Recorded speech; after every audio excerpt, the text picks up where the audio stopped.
Welcome to the Labor and Employment Law section of the Orange County Bar Association case law updates for the cases published during the month of April 2025. I am Javier Rivera Carbone, employment attorney, workplace investigator, and I would like to do first remind everybody that they got a copy of the materials of the case summaries that were prepared by the law firm of Payne and Fears, together with the email in which you received the link to this recording. Second, I would like to introduce our co-presenters for today. Celine Torres is with Grocco Law, and her practice concentrates in advocating on behalf of employees for the rights of employees. Daniel Kessler is the managing partner of the law firm of Buckhalter, Kessler, Clemens and George LLP, where he concentrates his practice in advocating for the rights of employers. With that, Celine, Dan, please go ahead. Great. Thank you, Javier. All right, I'm going to discuss the first case that's in the summary. It's on page 1, and it's Odom versus LA Community College District. And it's a harassment case, and this case received actually a good amount of publicity in the Daily Journal because the trial judge, Robert Draper, was recused during post-trial motions due to comments that he made on the record that were highly inappropriate and, as the Court of Appeal said, bizarre. But the case, the Court of Appeal opinion actually is an important opinion for both employers and employee counsel that try cases. It gives you a very good insight as to Me Too evidence rulings, as well as evidence that's subject to 352 objections. And in many ways, it's a cautionary tale for both sides of the bar. The case history, briefly, is the plaintiff was the plaintiff was not terminated. She was a faculty member at the community college. The defendants were the community college, as well as one faculty member, a vice president. And the plaintiff sued essentially for sexual harassment of the quid pro quo type. There were some other related FEHA claims and some negligent hiring claims. And the named defendant, a gentleman by the last name of Irvin, he was a faculty member at the same time as the plaintiff. And at the trial level, there are many witnesses, I think over 20 witnesses, and the verdict was rendered a $10 million verdict in favor of the plaintiff, all non-economic damages, no punitive damages. And on appeal, the Court of Appeal reversed the case and remanded it for new trial based on two primary pieces of evidence that they found highly prejudicial and improper. The first was Me Too evidence, and the second was what we're going to call 352 evidence. So let's talk first about the Me Too evidence. The Me Too evidence that was introduced, plaintiff brought another woman by the name of Gonzalez, who was a student of the college, who had experienced sexual harassment or claimed sexual harassment from another individual, not the named defendant in this case. And the second category of evidence, the 352 evidence, involved two newspaper articles that were 20 years old involving the named defendant, Mr. Irvin. Now, on the Me Too evidence, the Court of Appeal pointed out that the trial court did absolutely no Me Too analysis. And in fact, had it done a Me Too analysis, it would be completely inadmissible. And as the Court of Appeal pointed out, the plaintiff was not similarly situated to the woman who they brought in, Ms. Gonzalez. The harasser that Ms. Gonzalez complained of was not the same as the named individual in the pending case. And the Court of Appeal did an excellent job of laying out the requirements to have Me Too evidence admitted, and I think it's a good roadmap for both sides of the bar, frankly.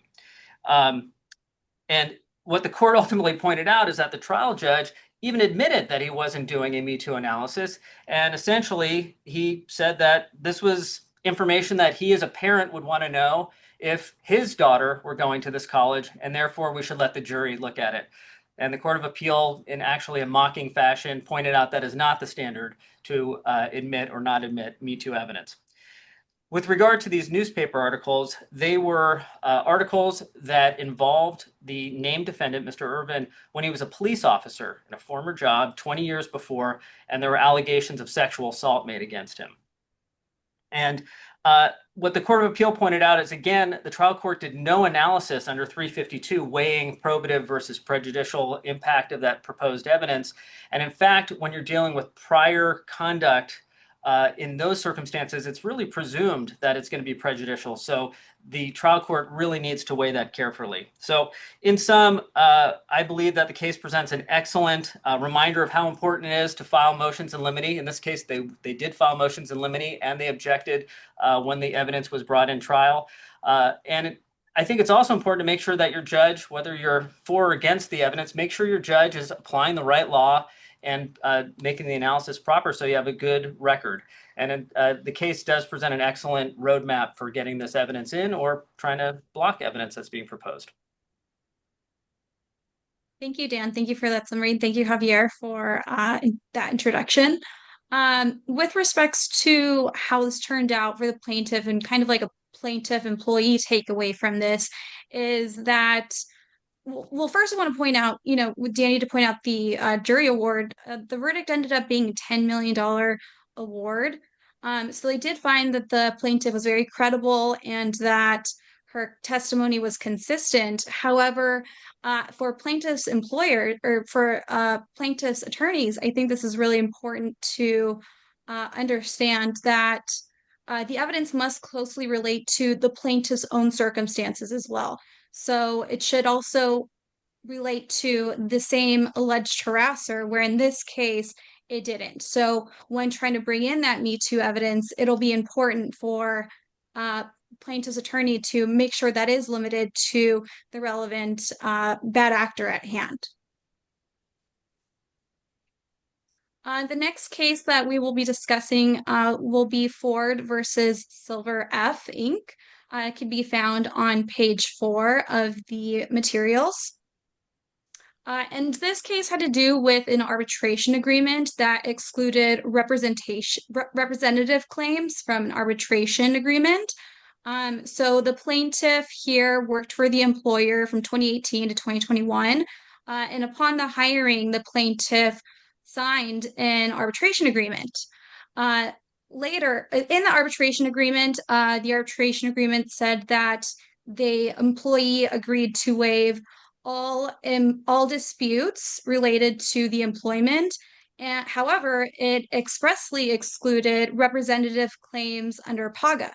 So the plaintiff moved forward after his termination with a single cause of action under PAGA in court, and the defendant moved to compel arbitration for the plaintiff's individual PAGA claims.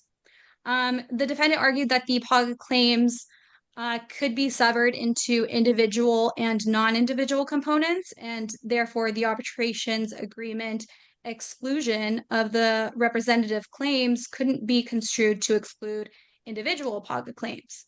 The trial court denied the defendant's motion and the defendant appealed, and the appellate court or the California Court of Appeal ultimately affirmed denying the motion to compel arbitration. So the Court of Appeals reasoned that the defendant, the defendant argued that the reason why they could compel the arbitration was because the claims were divisible. However, the court looked to what the settled law was at the time of entering into the agreement. At the time of entering into the agreement, the settled law was that PAGA actions could not be severed.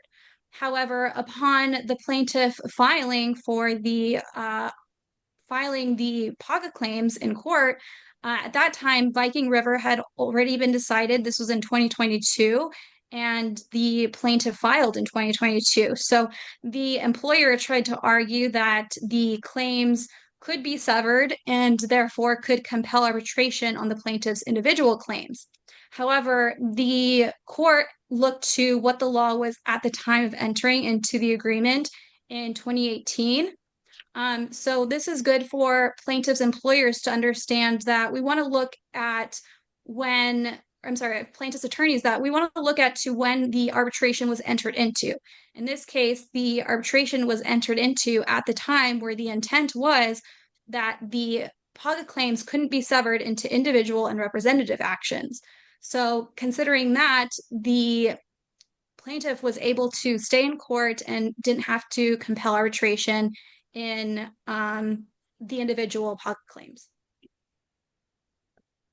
Thank you, Celine. Yeah, from the employer side, I'm sure it probably feels to a lot of employers like yet another example of California courts trying to reject workplace arbitrations. But I think for employers, it provides a lot of clarity, like Celine said.